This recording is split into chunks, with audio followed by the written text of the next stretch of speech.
Kia ora and welcome back to the Careering Podcast. I am your co-host, Kelsey, and as always, I am here with the founder and creator of Careering 9, Melissa Davies. What up? I always panic when you ask me saw what up. it in your eyes. Because I'm like, how do you answer what up? Like launch into a full trauma response or?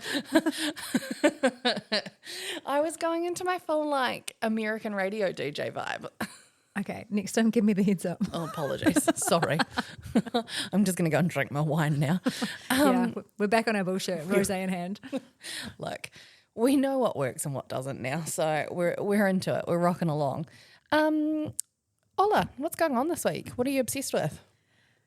Well, what's been catching my attention this week is performative vulnerability. Because That's not what I expected you to say. coming in hot. Yeah, I feel like I'm irrationally enraged by LinkedIn posts again. Oh my God, this is my fucking soapbox at the moment. What is this bullshit authenticity that people make me read their whole fucking life bio? Oh, I'm so mad. I'm 100% with you if you cannot tell. Welcome to the party. I have been talking about this for weeks at work. I Yeah. am here with you. And when we first, I think one of our earlier episodes in season 1, we both talked about this. And I think the reason it's come full circle is A, it's gotten worse. It's got so much worse. Like to the point where I threw a tantrum and I posted on LinkedIn the other day and I did 3 lines. And I was like, I did an update on my ducks from last year. And I went, the ducks didn't work. They're in a drawer. They're not in a row. Trying other things now. And I just went back to like 140 characters. Like I went back to Twitter. I was like, fuck you guys. That's OG Twitter. Yeah. I was like, 140 characters. I don't want your fucking life story. Here's the truth. Yeah, and I think that's what when I talk about performative vulnerability, it's people picking up their own trauma and throwing it on a platform to get attention, to be seen to be vulnerable. And I really struggle with that. Whereas if your narrative that you want to share is really relevant because it's important to you, you're going through something, you think it's useful to others, it supports your story, sure. But also, can we share the moments of vulnerability that are moments of imperfection, or where you got a moment of clarity in an unexpected moment, or It's like everyone went to the same PR school and got the same message. And they were like, we have to write at least 10 paragraphs on this. yeah, or they didn't, they leaned into, when Brene was, flavor of the month, and It's the vulnerable. It's like, no, you're fucking not. You've crafted it to the point where it's no longer authentic and no one fucking believes you. yeah, and I think if you are a fan of Brene's work, which obviously you and I both are, you know that none of what she says is get people to feel sorry for you by sharing deeply personal information repeatedly until you get attention. Like, I think that's the bit I struggle with, and it's hard because, there's probably 50% of those posts are people that are trying to get a reaction from you, and 50% of people genuinely sharing because it's meaningful to them and relevant. Yeah, but I think I'm not mad at the ones that are like authentic and the ones that are actually telling a relevant story, and you can tell exactly when someone's being properly vulnerable. But the flip side of that is you can tell when people are being not properly vulnerable. Yeah. And it's like, it's almost like the stuff that you brought up with the guy that you used to work with who read all the books about how to be a leader, how to be a manager. His name was Chris. Chris. But had no EQ to actually implement it. It's like everyone's read like how to post on LinkedIn 101 and then no one's actually thought about what the impacts of that is. Yeah, and it's interesting because I've noticed also a resurgence in people, mainly independent consultants, wanting to run personal branding workshops again. Oh my God. And I'm like, okay, personal branding is important, and we've talked about it, we've shared content on it. It's not a deeply scientific subject that needs a lot of effort. Pick something and go with it for a while and see if it fits. Just make sure it's true. Yeah. Yeah. Authenticity. Yeah, so that's kind of on my radar. So It's on mine too. Fuck that. Yeah. Do you know what? However, I will take the positivity of this. There is a real opportunity to find a new way of posting to get cut through on LinkedIn now because everyone has gone and become homogenous. Like if you're a marketer, you're spending time on LinkedIn, there's a real opportunity to figure out a different way of communicating and using that platform that doesn't feel like excuse my language, but the fucking circle jerk that it currently is now. I love your little laugh. I was like, that's exactly what it is, but that is a very filthy description. Yeah. Look, if anyone was going to say it was going to be me. Correct. And I will not apologise. I think what's interesting is because of that, and this might be my anti-conformist DNA, I just go, I don't want to post on LinkedIn. I know, me too. And I'm like, there must be a way of getting cut through and be like, fuck you at the same time. There will be. Yeah. I just go, I see the game they're playing, I don't want to be part of it. Yeah. And that's really like, I need to spend a bit of time thinking through that because LinkedIn is a really useful platform. And in terms of, career content, career messaging. Oh, for sure. Like there's stuff that I could share. And I think that's why I'm madder. I was like, because it's a really useful platform to build your network, to connect with people that are in the same field. But now I just feel like it's full of bullshit. Yeah, the other thing I've noticed a lot of is parents trying to get their kids jobs. Oh, I don't have that. That's because you're younger than me. That'd also do it, yeah. Different demo. Yeah. Which is interesting. That says a lot. Like recent grads. Yeah, it's mainly kids in their 20s. Yeah. So either recent grads or people after their sort of grad role looking for a permanent role. Yeah. But very much, this is my child. This is why they're amazing. This is why I should hire them. Let me know if you've got any vacancies. And, part of me likes that LinkedIn and social media overall is designed to form connection and leverage networks. So I like that it's being used with that sort of original intent. But when it becomes my whole feed is... I need a job, I need a job, I need a job. Hi, my kid, and here's me crying because my childhood dog was called Bindi, and I just met someone called Bindi, so I'm really struggling. I know, that's terrible. I know, but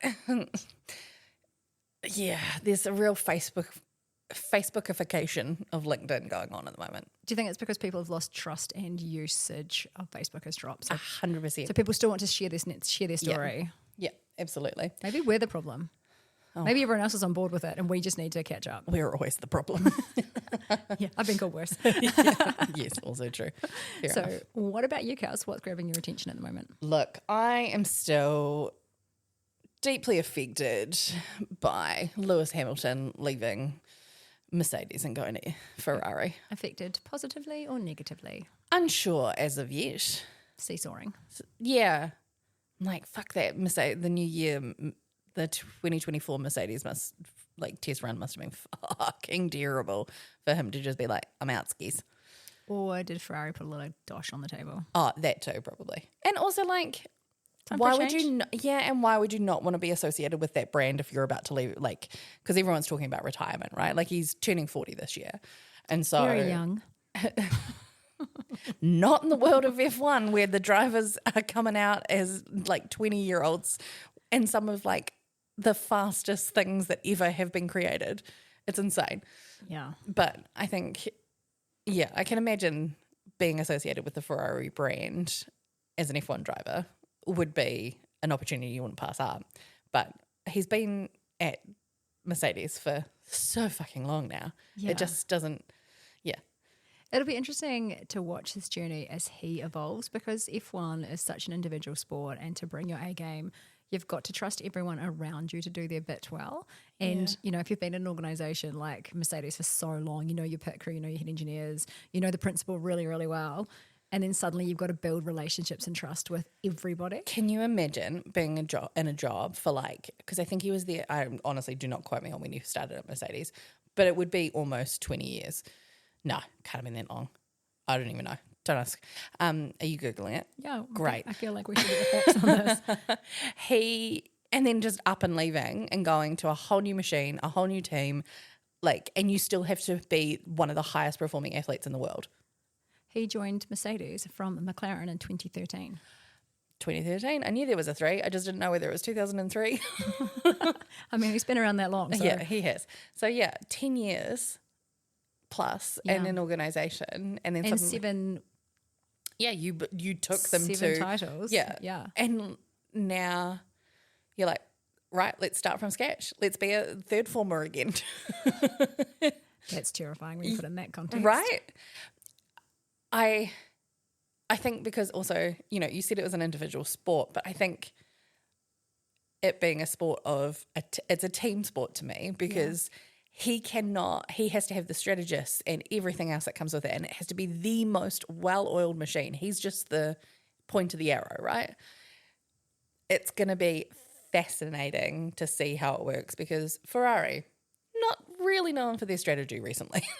So it's going to be interesting to see how it goes. Also, Charles Leclerc has been their really sort of held up as their number one driver. Suddenly you've got this multi-world champion coming in, and suddenly what apple cart is that going to upset internally as well as in terms of pecking order? So what do you think the driver order is going to be between him and Charles?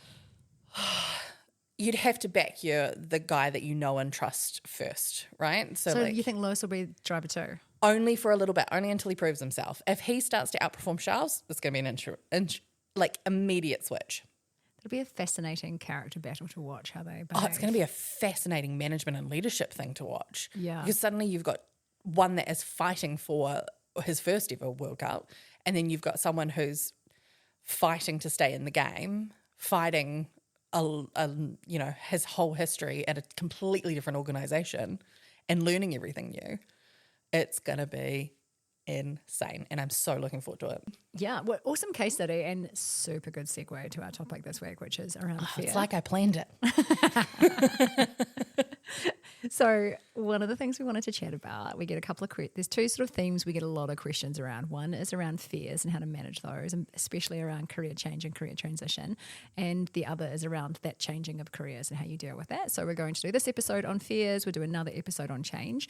And so, when I think about Lewis leaving an organisation that he's known and trusted and performed in for the last 11, 12 years, that's really reflective of a lot of us having to either leave an organisation, leave an industry, leave a vertical. Yeah. So have you, what experiences have you had around fear of change? So obviously you've changed cities, you've changed jobs, you've changed companies. What are some of the times where fears played a role in you moving to the next stage? Oh, Jesus. When has it not? I have done a lot of different, had to experience a lot of different changes.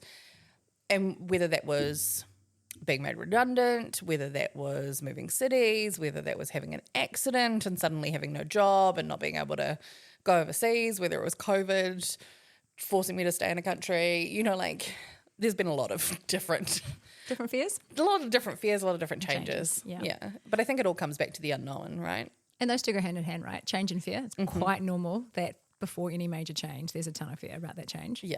Yeah, and I think I was really fearful about going to Christchurch, really fearful about making that decision. I think you and I had quite a few conversations around making the pros and cons lists and what does that mean and actually figuring out what I wanted. And I think I was really worried because I knew the industry in Wellington. I knew all the people. I was doing well. My job was great. And I was suddenly moving to a city where I only knew you or the option of moving to Otatahi, I only knew you. And all my crazy family. Oh, yeah, and your crazy family. Which are pretty much my crazy family at this point. And it was a real risk. It was a real risk because it was almost like wiping the slate clean and starting again. So like Lewis going to Ferrari, you and him are like samesies. I mean, I think you're overemphasizing that a little bit. less millions on the table for sure, and less athletic performance. But it was certainly an interesting, especially not having a job to go to. Yeah, I think that was a big fear. So interestingly, I remember when we worked together at Grow Wellington, my team were responsible for talent attraction. And one of the pieces of research that we used to really inform us to better understand how to be effective at talent attraction, we realised that for most migrants or people relocating, the catalyst for change is the job. So lots of people all around the world will be thinking about where they move next. And typically New Zealand is in the same consideration set as South Africa and Australia. Oh, yeah. And we benefit, they call it the Goldilocks effect, because South Africa, too what? What were you going to say? I was going to say too big. Too dangerous. Too dangerous. Oh, okay. Australia, too hot. New Zealand, just right. So Aotearoa wins. And then if you, but it takes about 18 months typically for people to relocate countries. Yeah. Because they go, and their consideration set is they sort of narrow it down until they end up with the country. So yeah, yay, Goldilocks, we win. Yeah. And they decide on Aotearoa, and then the job will determine typically where they live. Yeah. So I've got someone that works for me who moved over from South Africa. Their visa bound them to Gisborne. Oh, yeah. And I went, I'd rather you were here, but I'll take you even if you are in Gisborne because you're fantastic. So yeah, so much easier now with remote working and flexible working and the likes. But, so arguably that might not be as impactful in helping. But they wouldn't have come to New Zealand if he didn't get the visa and bound him to Gisborne. It would have been somewhere else, right? So the job's the catalyst. 100%. Normally. So you relocated without a job. Yeah, because I wanted a change in lifestyle. I think once I figured that out, it was a change of lifestyle. Yeah. So that was my catalyst for me. So how did you wrangle with the fears that came up around that? I like to talk things out. Funny that.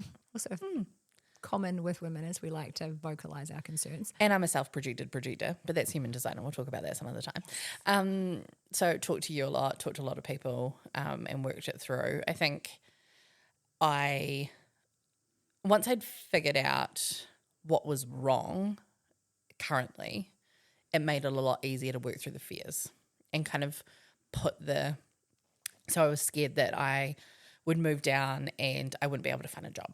I was scared that I would move down and I wouldn't find somewhere to live. I was scared that the job that I did get was going to be less or worse than what I was doing, like my career was going to go backwards. I was worried financially, And at the end of the day, it all comes back to failure. I was fearing that I was going to fail in that move. And I think I've experienced that every time I've shifted a job as well, like really, really fearful of moving to a job that wasn't as good as the last one I left. And I did that once and I got made redundant and it sucked. God, it sucked. But also I lived and nothing was wrong and it didn't actually affect my career and it was fine. I think I've learnt through experience that the fears are sometimes, more often than not always, unfounded. Amelia Earhart has this great quote about fears being paper tigers. Yeah. Like you've kind of got to live through them. Mm-hmm. But if we allow ourselves to sit there and sit with them, they get bigger usually, unless we put some effort into understanding. Yeah. So I think for me it's fear of failure. It's fear of going backwards. Yeah, it's interesting because you and I have quite different relationships with risk and fear. Oh, absolutely. The way that we plan things, the way that we move through the world. Yeah. I'm way more like, fuck it. It'll be fine. What's the worst that can happen? I think I don't know if I've become more of that as I've gotten older. Like I'm less wedded to getting it right. I'm more wedded to I'll just give it a go and see what happens because I will grow through the experience. Do you think it is because you've got older? Like what were you like in your 20s and 30s? Oh, to be fair, I probably just said yes to everything like I do now. I'm still quite driven by experience. But did you have fears in your career? No, I think because I achieved my big career goal like 15 years ahead of plan. I was just kind of like everything from here on is an experiment and I'm just going to. So before you achieved that though, was there fear that you would never achieve that? Or were you just like delusional, living in Delulu, fuck yeah, I'm going to go, and that's what got you to 15 years earlier? I think I had this really strong belief that if you're willing to show up and do the work and put yourself in the right position to say yes to opportunities, the opportunities will come to you, but you've got to be quite intentional. Like I think I just had this kind of sense of knowing at sort of 19 when I joined BOC that by 35 I wanted to work in marketing. Yeah. I didn't even know anyone that worked in marketing. I didn't even know what marketing was. I think coming from a trade background, I was like, that just looks easier and they work office hours. Let me do that. I'm sick of starting work at 7 a.m. every day and having to work weekends. So I don't think I really knew what it was, but I think I knew it was more along those lines. Did you have any fear of like leaving one job or starting another? Like, were you just like, fuck it, let's go? Yeah. I think I'm really driven by new experiences. Listeners, I'm as disgusted as you are. Yeah, Kels and I have a really different relationship with risk and fear. Like, I think it's that, again, we'll do a woo-woo human design chat one day. So we very much are playing out our human design types here. But I think I look at how mum and dad living on a farm, starting different businesses along the way, there was always this kind of, well, we've got to give it a go to know what happens. Like we can't sit here and guess what will happen. Yeah. You kind of have to give it a go. So, I even remember at 15, a friend of mine and I put together, we had this paddock and it was kind of shaped like a triangle. So it was really hard to plant things in. And so instead of Dad putting a crop down, my friend and I like pitched Dad that he should let us grow flowers in it, like sunflowers to sell to the market gardens. and Dad was like, you need to think through what if the crop doesn't take, what if it's a drought year, what if no one buys your flowers? And we were like, well, how do we know that? And he's like, you can't know. You've just got to take some best guesses. And once you've got all the guesses down, you've got to decide if you want to give it a go or not. Is the reward potentially worth the risk? Yeah. And, as a 15-year-old, all I kept thinking is I might make $1,000. Like the reward in my mind was worth taking every risk. We didn't end up doing that. We ended up doing a whole lot of other different stuff. But I think about that conversation a lot around, there was no guarantee that we would sell the flowers at the end of the few months. Couldn't guarantee the weather. It was basically coming back to what can you control and what can't you control. And what I knew at the time as being a broke 15-year-old is I will do what it takes to get some money because I want to have a good summer with my friends.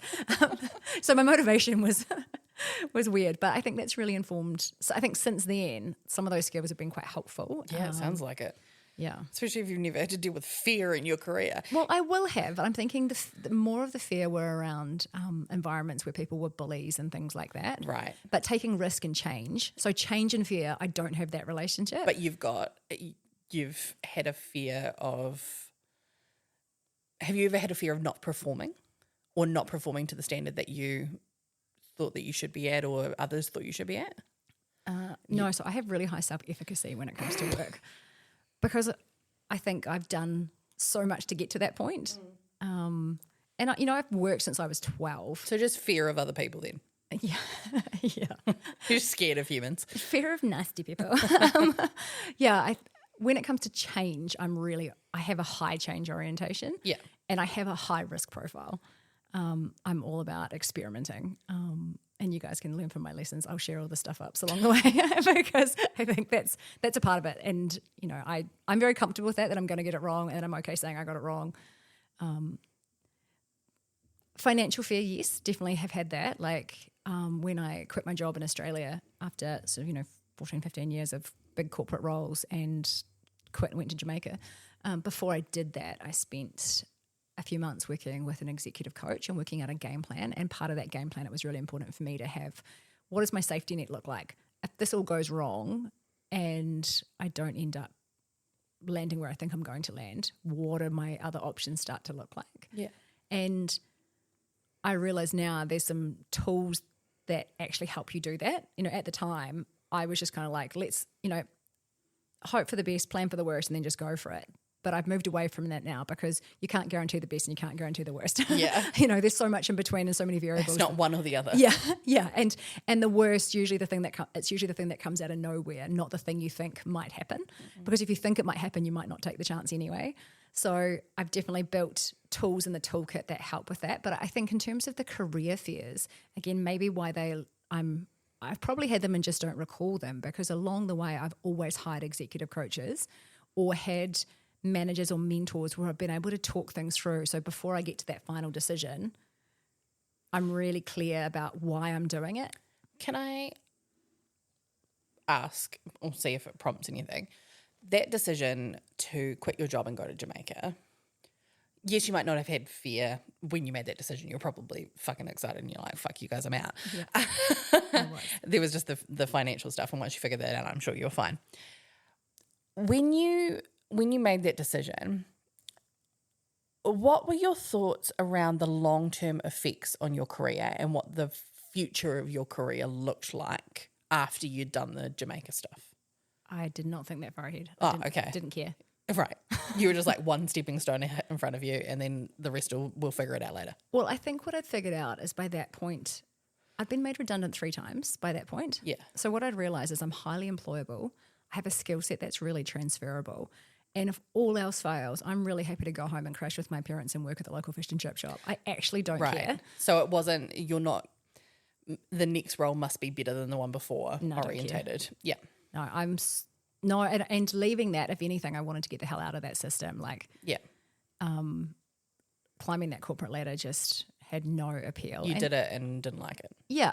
And I did enjoy it at the time, but it had come to the end of the road for me in terms of working for big, large listed companies, big span of control, big budgets, that kind of stuff.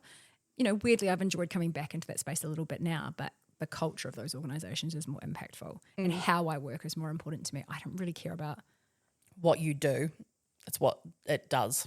Yeah, I'd have I think because I've worked so many weird jobs along the way, I'm like, if the work's interesting, I'll do it. Yeah. Must be nice. It takes all kinds, right? Like I think what's quite helpful is sometimes I think I'm not the right person for you to talk to because my instinct is just fucking do it, and so whereas my auntie, who's quite similar to you, she's really considered in her approach to things. Yeah. And I am around investments or big moves, but for the most part, not really. So whereas I know that that's not that common, that high self-efficacy. And so I do find that I always kind of call it your type 5 in rugby, which is your first 2 rows of a scrum. I always think about who are the type 5 that you have around you to talk to that help you make those decisions, because having that diversity is really helpful, because if you end up with people that are just like you, if it was me, I'd have me jumping off a bridge every 5 minutes because I'd have lots of encouragement to do the thing and take the risk. No, you wouldn't. I've seen you not jump off things when I've jumped off them. Okay, metaphorical When bridges. it comes to jumping off things, I am not fearful. You are. Yeah, that's actually true. I have probably more fear of physical consequences. Yeah. Yeah. That's where the fear sits for you. Yeah, Good. yeah. I'm glad that you're not a robot. Yeah. Good.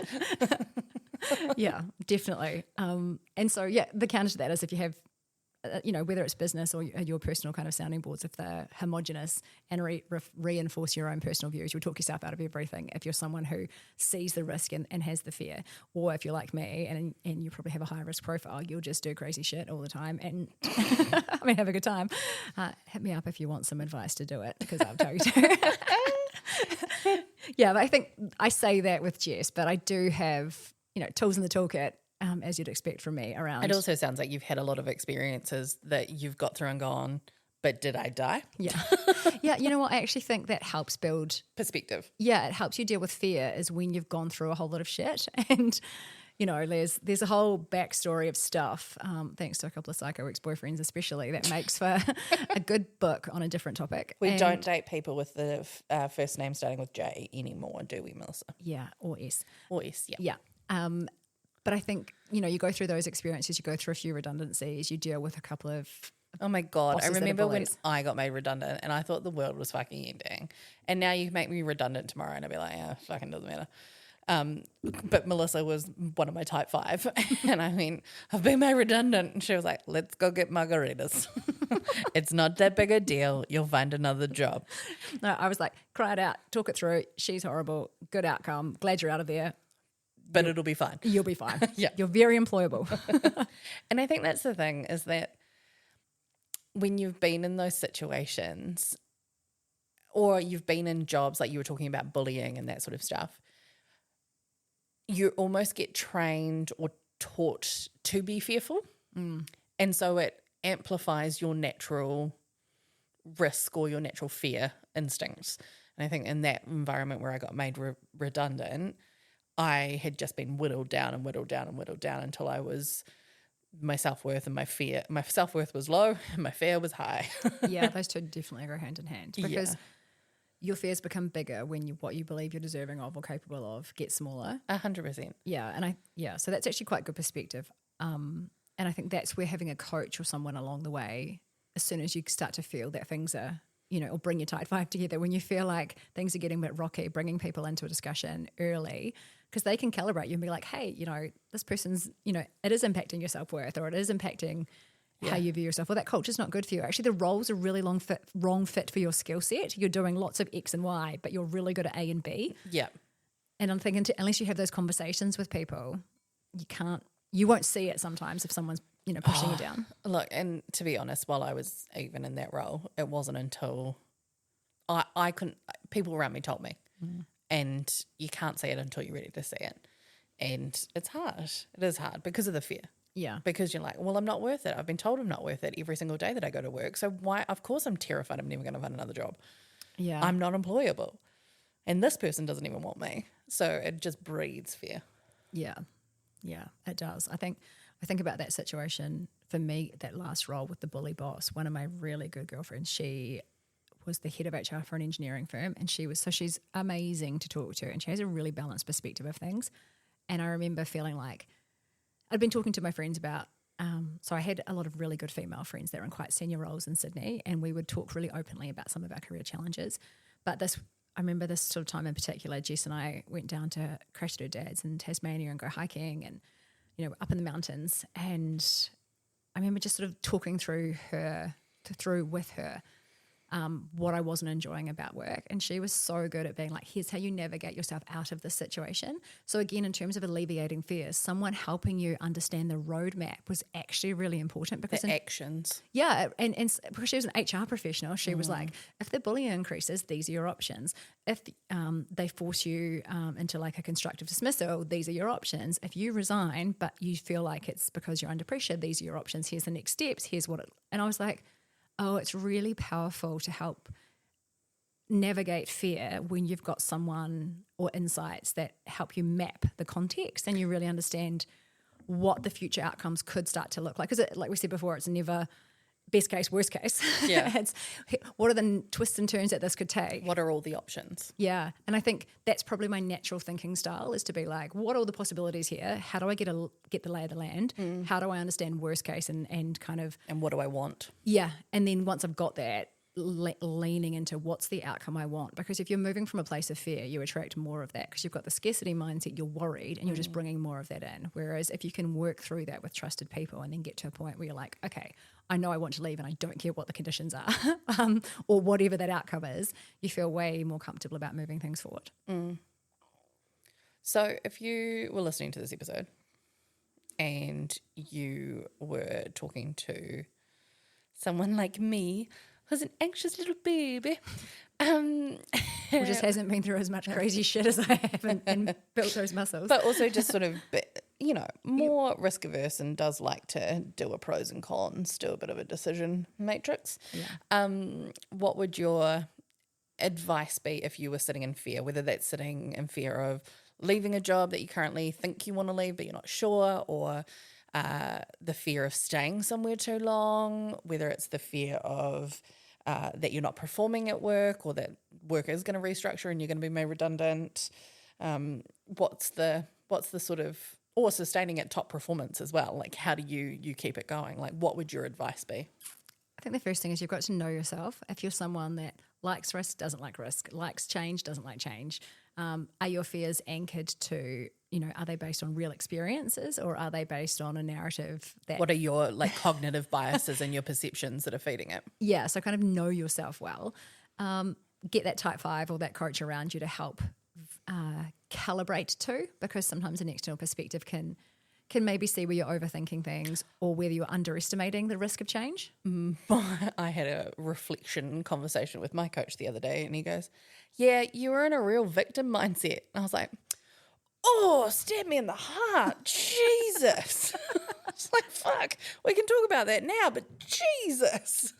Sometimes those people are helpful. Yeah, and I hate to say it, that's what makes a great coach, is that they build enough trust to know when to bring in constructive tension. Man, that one got me in the chest. It doesn't mean that what someone else's opinion is true. He wasn't wrong. 100% wasn't wrong. But maybe just blunt the sword a little bit. Jeez. Yeah. But how did that impact your way of thinking? I just was like, yeah, fuck that. I'm not doing that again. Yeah, so I think that's perfect example of how having trusted people in your type 5 or a coach or whatever helps you kind of go, have I got my blinkers on around this thing? And they bring in another perspective and it helps put more information on the table for you to then make a choice about what next. Yeah. Be that behaviour at work, be that behaviour at home, be that around where you live, where you work, career direction, etc. So I think that's the first thing. The second thing, and it kind of talks to, with Hold Mine, I've spent a lot of time looking at, there's a Holmes and Reiki stress scale, and it talks about the 43 most stressful things that happen in someone's life. And changing career is actually on there. It's number 18, but it's just below the death of a close friend. What the fuck? Yeah, so changing career is really, really, really stressful. So that's why I go, oh yeah, I'm probably a weird person to talk to about this stuff because I'm Yeah, you don't comfy give a fuck. with it. I'm comfy You've with got it. 7 different jobs and you change in and out every 2 days. Yeah, my worth is not tied to my work. Yeah. So I'm cool. But also at the same time, you're just so flexible in terms of being switching out, switching on, switching. Like you just can't fucking sit still. So you're used to it all the time. Yes. Yeah. Yeah. So I think when I sort of anchor back to that, it's really normal, you know, and I think back and I go, okay, maybe if I was 5 years into my career at BRC and someone had taken that away from me, I probably would have been really upset. It would have impacted me in a really big way because that was important to me. So I think part of it is the reason that it creates stress and fear, changing career, is because you're grieving something that's important to you. And then there's all of these unknowns. And so when I think about it, there's 2 sort of tools I like around how to navigate the fear when you're thinking about making these changes. One is a pre-mortem, which there's quite a lot of work on that. And that's kind of similar to like a post-mortem when someone passes away and you reflect on what the causes of death were. What you do is you kind of go, well, if I change careers and this failed miserably, what are all the things that would have had to happen to get to that point? And once you kind of map all those little journeys and twists and turns, you can feel a bit more informed about what your next steps could be. But none of that means anything if you don't act. So I think my final piece of advice around fears is sometimes you've just got to fucking do it. Just rip the Band-Aid off. Yeah, just do it. So what about you? What recommendation would you give people? Oh, I think despite Melissa's experience of fear and experience in that space, it is really fucking normal. And I think we all have different underlying things that it ties back to. And so, like Melissa said, I think understanding where that fear is actually coming from and what it is tied to is really important. But I think you can still do things while you're in fear. Fear doesn't need to be completely resolved before you take action. And you don't need to work it all out before you make a move. And you can make tiny moves or you can make big moves. You don't have to wait and do huge things all at once. You can do little actions that move you forward towards a goal if you're scared. There are lots of different ways of tackling it, and you've just got to figure out which way is right for you. And sometimes when it comes to things, I overanalyze and I take a long time, but I get to where I want to in the end. And sometimes I just jump off the cliff. Literally in Samoa, she jumped off a bridge, she free dove under a bloody trench thing. Oh, I sat there shaking in fear. So yeah, and so I think that's a really good point is that you're not one type of thing when it comes to fear. You don't have one type of experience, and so different things will, and different times and different parts of your life, you will experience fear differently.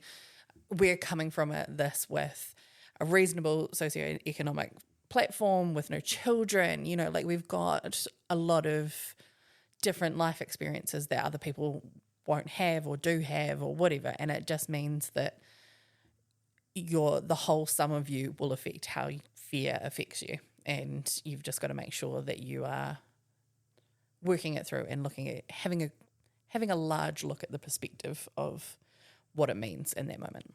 Yeah, I think I agree. To wrap that up, and fear is really, really normal. Yeah. Everyone has fears. So don't assume you're on your own and understand your relationship with fear. Where's it coming from? And so that the better you know yourself, the more confidence you can have around how you move forward with things. Yeah. Otherwise, if I'd stuck in fear, we would have never done this podcast. And now look at us. We don't shut the fuck up. And also when you know your friends well and you know how they process fears. I got manipulated. Influenced. Manipulated. What's your TikTok? We're all grateful you're here. I know you've got the TikTok lady, not me. I mean, what's your tweet? My tweet of the week is from someone called Francis Gutier, and they say, you can deal with any situation with a clear mind. Fear kills clarity. So I like that. It's kind of like getting to that space where you make a decision about something. You've kind of got to deal with the fears first. Honestly, I think that's my approach to fear. Like when I feel fearful, I go, right, what do I not know that's making me feel fearful? And that's when I do what you were talking about with your friend Jess. It's like, right, what are all my options? What is the information that I need to take in? And then I can work through it and define it. Yeah, I think I actually do that, but maybe just naturally. Yeah. I think that's my learned decision process. I mean, your brain works 700 times faster than anyone else's. So I'm not surprised that you're just like, 1, 2, 3, I'm here. Whereas I'm like, I'm going to write it down and I'm going to make some lists and I'm going to do a bit of research. So I feel like we all do the same sort of process. Yeah. You're just doing it like at the speed of light. And I'm doing it from okay, I need to take a breath because my emotions are heightened and I need to make sure that I'm making rational decisions and I'm just going to bring it down, and so I'm going to write it down. Which is great though, because that's that whole quote was that point, right? You get to a space where you've got a clear mind. So totally, that is so good. Because emotions and me are pretty unclear. My TikTok of the week is just got nothing to do with any of this. So I'm just gonna let it rock and roll. People will never be able to say, wow, she's really let herself go if you never had your shit together to begin with. You know? Like, it's the perfect crime. So see me for more life hacks if you need them. I'll be here. So yeah, no one has to worry. You don't have to worry about fear if you never had your shit together. I love that. I don't know. Honestly, I don't know anyone that has their shit together. I know people that like to project that they do, but I don't know anyone that actually does. Yeah, no, if someone tells Maybe you. Hazel. Oh, yeah. I think she'd tell us otherwise. Yeah. Yeah, but we think she does. We think she does. We admire her. Anyway, thanks for listening. Thanks for listening to us ramble on about fear. Please make sure that you share us widely with your friends and family. The more of you that listen to us, the more episodes we can do, the more guests we can get on, just basically the more that we can do. If you want to share us, we are on Spotify, Apple, Google, or anywhere you get your podcasts. We would love a subscribe and a 5-star rating. That also helps us do more of what we love to do. And don't forget to follow us on Insta, TikTok, Facebook, and Twitter. And as always, get the fuck out there and take some goddamn risks.